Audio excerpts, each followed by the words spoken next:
अभी हमें इस घर में सिर्फ 1 साल ही हुआ था और हम हार्डली सेटल हुए थे इस घर में कि अचानक से हमारे मालिक मकान को पता नहीं क्या नई बात सूझी। वो चाहते थे कि एग्रीमेंट रिन्यू हो, विच वी अंडरस्टैंड कि हर साल के बाद एग्रीमेंट रिन्यू होता है और 10% किराया बढ़ता है, लेकिन उनकी तो कोई नई ही बात थी। वो किराया तो बढ़ाना चाहते ही थे, पर साथ वो सिक्योरिटी भी दोबारा मांग रहे थे। हमने कोशिश की कि हम अंकल को समझा सके कि ऐसा कहीं नहीं होता, पर उन्होंने कहा नहीं, ऐसा ही होता है, बल्कि इस साल से आप लोग मोटर का बिल भी डबल देंगे और सोसाइटी का बिल भी डबल देंगे।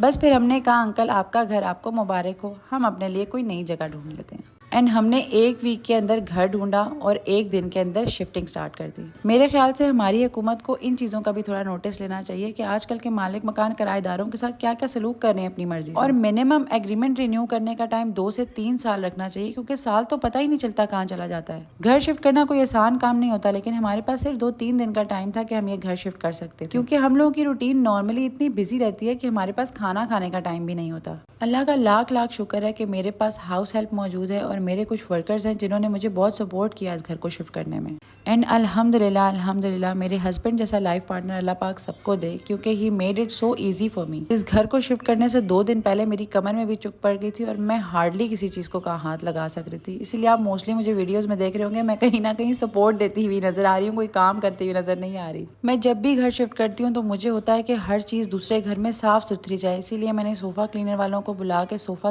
प्रॉपरली वॉश करवाए, क्योंकि लास्ट टाइम भी मैंने जब सोफ़ा वॉश करवाया था तो वो उन्होंने कोई इतना अच्छा नहीं साफ़ किया था, जैसे कि आप देख भी रहे हैं वीडियो में कि कितनी मैल निकल रही है। बट इस दफ़ा इन्होंने इतना अच्छा साफ़ किया कि मेरे दिल को सही तसल्ली हो गई। साथ साथ सामान आता गया और अरसलान साथ साथ उसको असेंबल करते गए। ये बेड थोड़ा ओल्ड स्कूल ज़रूर है, लेकिन ये मेरी अम्मी का बेड हुआ करता था। 4 साल हो गए हैं उनकी डेथ को, लेकिन अब भी जहाँ जाती हूँ तो एक कमरा मेरी अम्मी का कमरा होता है। ऑनेस्टली ये सारे काम हमने 1 दिन में किए। पहले मैंने सोफ़ाज़ वॉश करवाए, कारपेट्स वॉश करवाए, हमने कैमराज इंस्टॉल करवाए, इंटरनेट इंस्टॉल करवाया, एसी इंस्टॉल करवाया, सब कुछ हमने 1 दिन में इंस्टॉल करवाया।